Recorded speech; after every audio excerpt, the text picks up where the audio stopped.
Namaskar and hello everyone. I'm Vandana Sinha. I head one of the research centers of AIIS called the Center for Art and Archaeology. I'm grateful to Dr. Kedareshwari, founder of Bharati Dharohar Evam Sanskriti, for giving me this opportunity to speak on World Heritage Week. Give me a few seconds to upload my presentation.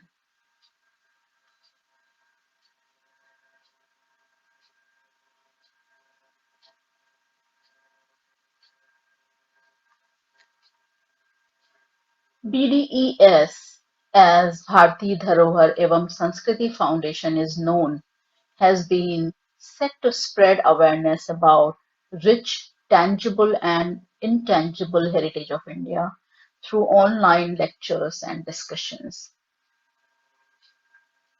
My organization, the American Institute of Indian Studies, AIIS, has been engaged since 1961 in promoting India and Indian studies in the United States of America. My center, the Center for Art and Archaeology, is best known for three things: the vast photographic archives, a library of over 75,000 books and journals on art, archaeology, and related subjects, and the multi volume Encyclopedia of Indian Temple Architecture. You will find our photo archives also online on the website of the Virtual Museum of Images and Sounds, www.vmis.in. Our physical presence is in Gurgaon, in the state of Haryana.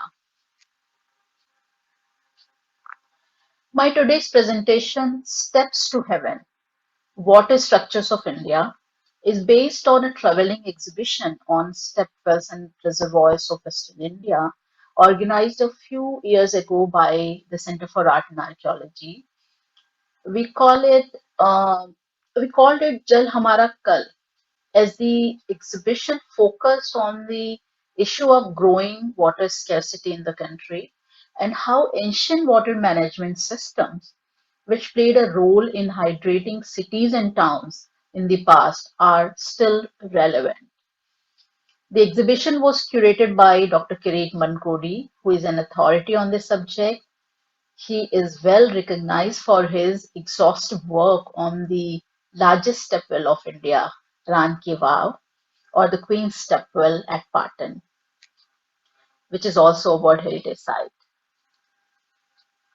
In this presentation, I will talk about the symbolism associated with stepwells and talk in rather detail about the symbolism of Ran Ki Vav, which demonstrates the high point of this tradition. I assume most of you know what stepwells are, but for those who do not know, uh, the wells which have steps to reach the water are step wells. These are subterranean structures, as you can make out by their description, built mostly in arid regions of the country where the water table was low. We should give credit to our ancestors for this ingenious idea of optimizing the space created by digging large wells with staircases. They built multi-level, multi-purpose spaces around the wells, and that's how these utility-driven water structures came into being. These treated travelers with cool, shaded spaces to relax and water to drink and wash.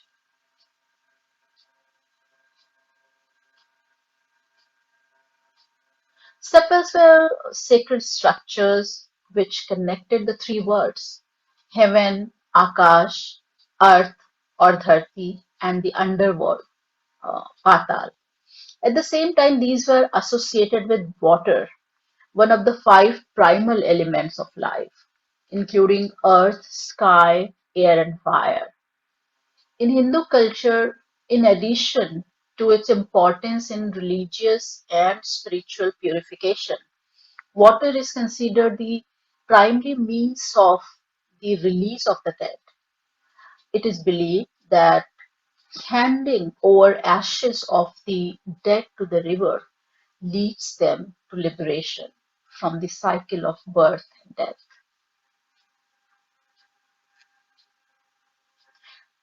Construction of charitable edifices was considered a meritorious act in ancient India. Scriptures prescribe building of temples, stepwells, and excavation of tanks in fulfillment of some observance to get religious merit. The symbolism associated with stepwells and tanks as means to liberate the deceased soul and release it to the heaven made the practice of digging memorial wells widely prevalent, and innumerable stepwells were built over the centuries. The Abhay Koop at Mandsaur is a 6th century stepwell in Madhya Pradesh, which is recorded in an inscription from Dashpura, Mandsaur. The record says that an official at the court of the Olikras of Dashpura named Daksh excavated a well in the memory of his deceased uncle, Abhay in 532 CE. This temple is not preserved intact, but a deep trench remains that until the 1970s was identified as Abhay Koop or Abhyas well. This 11th century stepwell and tank, located in the village of Vasantgarh in Sirohi district of Rajasthan, was repaired by Queen Lahini, widow of King Vigrahraj in 1042 CE. She recorded her donation in a stone inscription which stated it was a kund for public use, which the inscription describes as a lokprapa, a public watering place. The inscription clearly states the queen's hope that the steps that she built would act like a staircase, leading her departed husband up to heaven. The stepwell has flights of steps leading to the tank, which is connected to a well. During the modern times, a Persian wheel was installed to draw water for nearby farms, but they now use modern means of drawing water. Another 11th century Bauli or stepwell in Nadol in the Pali district of Rajasthan was dedicated by another queen, now known as Rani Ki Bauli.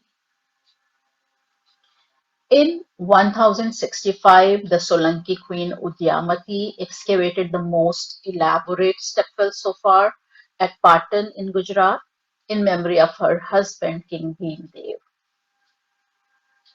Around 1500, during the Sultanate period, the widowed Queen Ruda Devi created a well at Adalaj near Ahmedabad to commemorate the memory of her husband King Veer Simha. The well was excavated after the king's death. This is recorded in a donor's inscription, which compares the water of the well with the heavenly river Ganga. In inscription after inscription, the idea of uh, river's role in liberation and purification of the dead is present throughout. The widow of Bundi's Rajput ruler Anirudh Singh built a memorial stepwell in the late 17th century during the time of the Mughal Emperor Aurangzeb. Bundi has its own Rani Ki Baoli, which is beautifully decorated with a toran at the entrance. At this point, I would like to go a bit deeper and explore the biggest and most ornate stepwell, which was uh, called Ran Ki Vav and or the Queen's Stepwell, and it was declared a World Heritage Monument in 2014. I'm sure you may have noted it also on the rupee 100 note. Ran Ki Vav was built by Queen Udyamati in memory of her husband Bhimdev in the Solanki capital of Anhilpur, Patan. Ranki Vav measures 69 meters from its entrance in the east to the deep well at the far end in the west. It was covered with hundreds of sculptures all over when it was constructed. The sculptures relate to episodes of Hindu mythology and symbolic water imagery. There are around 300 surviving female figures representing heavenly damsels, including Apsaras, who, according to Hindu mythology, are dwellers of water. Along with these heavenly beings, creatures of the underworld as Nagakanyas or serpent maidens are seen intermittently on the walls. A widow's yearning for being reunited with her departed husband is symbolized by the images of Parvati performing the five fire penance known as Panchagni Tapas. Rangiva was perhaps conceived as an inverted temple. When you look at the design of the entire structure, the Garbhagriha or the sanctum sanctorum of this temple could have been the well, given the positioning and depiction of the relevant themes on the wall of the well.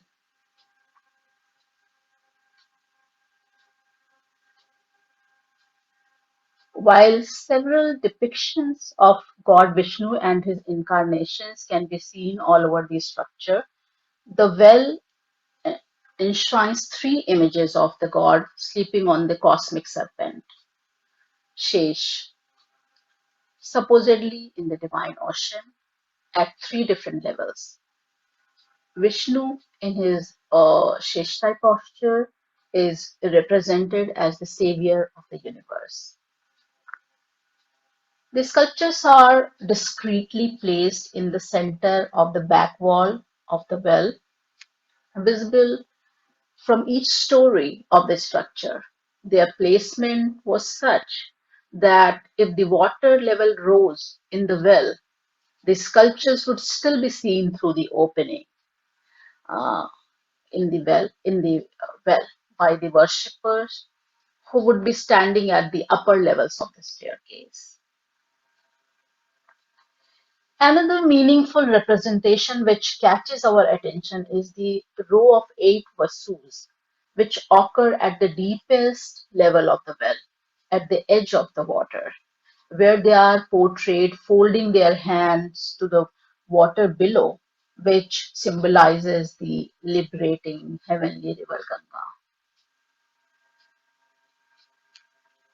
The Vasus were heavenly personages who had been cursed to lose their status and be born on earth for stealing the sacred cow of a heavenly sage. They could only be liberated by the sacred river Ganga.